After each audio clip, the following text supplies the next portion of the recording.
What's up, dirt bike enthusiasts? Colton Udall here. Welcome to the Champ ADV channel.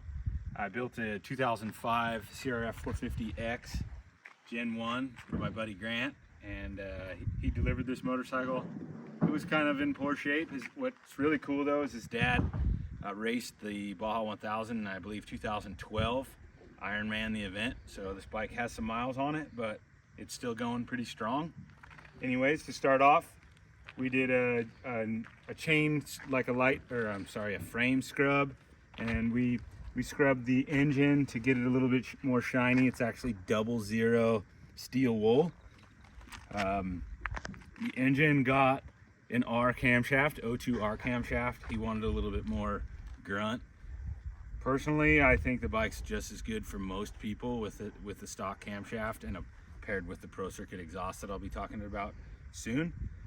We replaced the tank. It already had an IMS tank. We just went with a dry brake tank so he could go racing again. And then obviously some cool fuel hose and radiator hose gold tape. A lot of people like that. You can purchase that at Pro Circuit and a few different places if you guys are interested. Ended up repainting the kickstand because it was black. Some important things.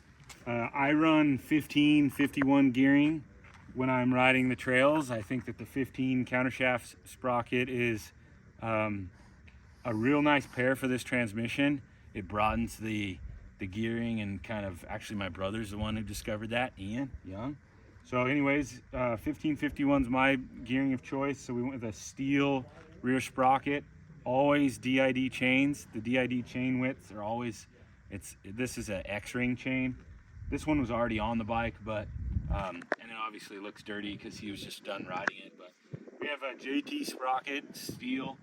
Steel is pretty much, it's the way to go if you ask me. It lasts a lot longer than aluminum. To kind of overall look at the grasp of the motorcycle, I like the black front end, and I use the Honda wing to this is like mid 2000s look, fade into a full red look, and the all red kind of brings it back to what they're doing now in 2023, which and if you wanted these rear number plates, these are UFO red rear number plates. You actually have to change the airbox cover. This on both sides, these are the airbox covers that you can get from Honda. You have to buy basically 09 to 2017 and you'll get red. Everything older will be black. Again, this is an 05 bike.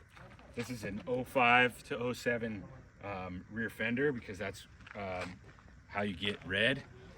Obviously, you gotta have Thrill Seeker seat cover. They make the turnkey. They'll be delivered in like 3 days. They're an awesome additive to the motorcycle. We went with the Chirby's handguards. I'm an enduro engineering guy, but this is specific to the rider who got the bike. I always choose the AME grips cut to my specifications, which we'll talk about one day if you guys really have some interest. Adding to the kind of new modern look, this is a 2017 to 20 450R or 19 to 23 450X front fender. This is 09 to 2013 450R front number plate. 2017. If you want a red front number plate, everybody always asks me, that's actually 2019 450X. The red is about $60 more than the stock Honda. The really cool thing about this bike is this is an older model motorcycle. I wired in a relay.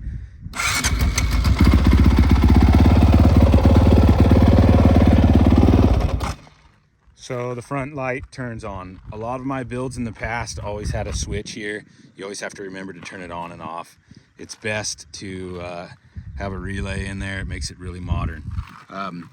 This has a frame bracket to mount a hard mounted frame for the Baja 1000 like we talked about. So I had to, and the front fender rises up here for the new model. So I had to build this stainless bracket to kick the front headlight out a little bit so it clears really nice. It's all wired in. I use Sumitomo connectors. That's for you KTM guys who want to deal with terrible KTM connections.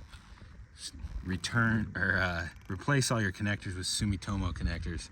Anyways, obviously Galfer brake pads I replaced. Went with the, well, we don't talk about tires these days.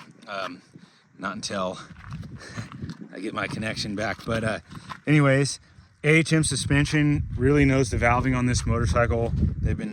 Brandon has his own personal 450X. It's a beautiful machine, but AHM does a really good job on suspension and getting your bike really plush. Continuing backwards here, we got the Pro Circuit T6 stainless exhaust. This is actually JCR spec, they call it. I helped develop this exhaust with Timmy Wigan and Johnny back in like 2010. It makes by far the most horsepower for this model. If you are interested in doing a build like this, need a Henson clutch cover because they're billet and they take rock impacts, and they're actually twice the thickness as stock in this half of the section. They designed that so it would take impacts better. What else do we got here?